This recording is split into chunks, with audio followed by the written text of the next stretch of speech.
I always felt that your work had a sense of irony and humor and satire in it. Yeah, definitely. But I don't think a lot of people recognize that. I think people do. People do. There are those that don't get it. There are always. I mean, people don't get Picasso. People don't get Van Gogh. People don't get Pollock. People don't get Dali. There are people in the art world, major art critics, who just don't like those people or don't get where they're coming from, and that's okay. So not everybody's going to get what I'm doing. But I've noticed that from what I've gathered from people who comment on what they've seen, they get it, and it's like when they connect with you in terms of like, I get what you're doing, then it's like a union of the souls. Then it's like, okay, you do, right? Okay, yeah, it's funny, right? We're going to hell, right? It's funny, yeah. That's all you can do, But yeah, and some people look at it and kind of see the sarcasm and see the irony and maybe see me as a fatalist. But I'm not a fatalist. I'm more so just a messenger. I've said this before to you, but I'm conveying a message as I see it, and it could be a fatalist. It could be a fatalist message, but that's the message I'm bringing.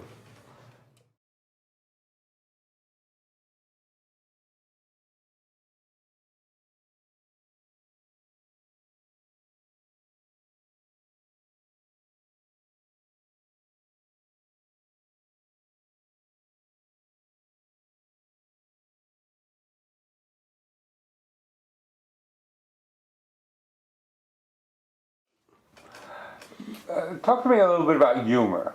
I mean, your sense of humor. What is it? I mean, you have a sense of humor. I've known that for years. You have this quirky. We all have a sense of humor.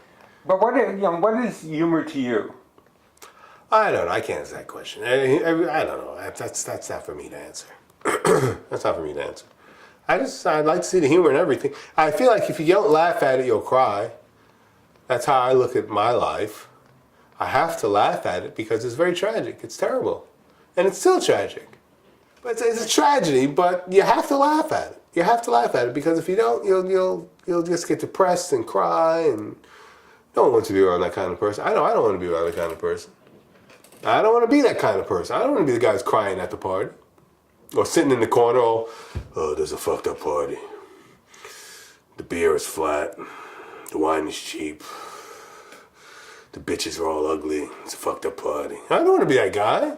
I want to be the life of the party. Or if not the life of the party, I don't want to be the life of the party. But let's let me have a good time if I'm invited to the party. Let me have a good time. I don't want to be the guy sitting there all depressed. I've seen him, and I don't want to be around that person.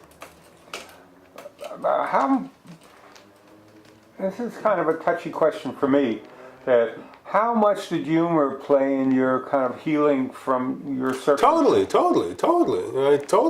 Totally. I just started writing songs. I started writing songs and painting. Before I was writing songs, I was painting paintings that were pointed and sharp and caustic, but also funny.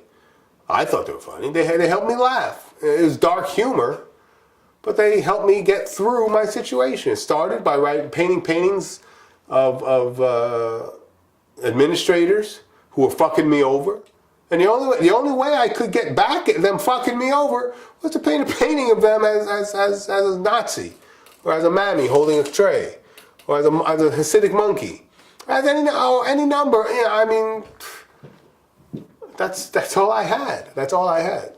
And if nobody else got it, I thought it was hilarious, and it helped me and healed me. So it's played a huge, probably the major part has been my being able to take my creativity in painting and writing and singing and writing songs and turning these very tragic and scary situations into something that I can look at and be amused by or entertained by.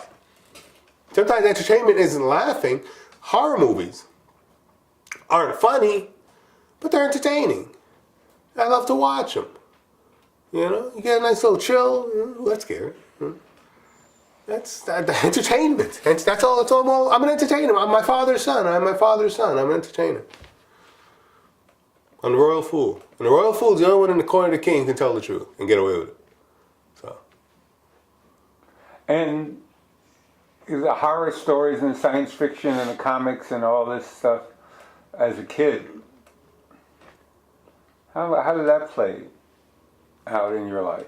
The same as it did in every other American kid's life. It's a part of growing up. It's fantasy. It's imagination. It's imagination. It feeds your imagination. And the one thing I have to say I've got is a pretty fertile imagination. Yeah, and that was fed by all those years of sitting in front of the screen, watching cartoons and watching commercials. 30 seconds, you get a song, you get an image, you may get a cartoon character or an icon selling it. I mean, commercials are amazing. In between the programs, a run of 5 or 6 commercials in between the horror show. It's great imagination. It's just, like a little respite from the horror. You get like a little tune, you get like a little something, buy this, buy that, buy this, buy that, buy this, buy that. It's great. And that fed my imagination. That's kind of how I treat whatever I have to sell.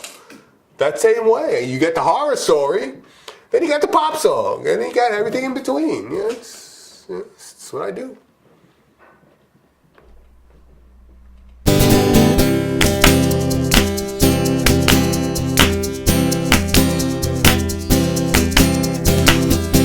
I'm looking, still looking, though I've got everything I could possibly want. I wonder if I'll ever be satisfied. I'm looking, still looking, and it makes me feel so guilty and sad. I should be so happy, but I wanna be bad. Do I really know what I'm searching for? Every open door closed right in front of me. Now that I can see another way out, I'm shrouded in doubt. I just don't know what I'm doing. I'm looking, still looking, like my daddy and his daddy used to do. They never were settled. Am I unsettled too? I'm looking, still looking, though you give me everything I'll ever need. Forgive me, this cliche, it's not you, it's me.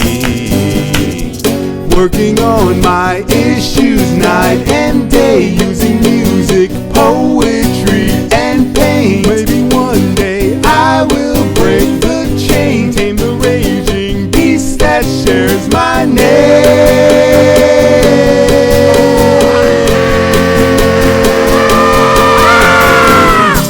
I'm looking, still looking, so much I'm surprised I haven't gone blind. If I don't stop looking, I must be out of my mind. Am I out of my mind? I'm out of my mind.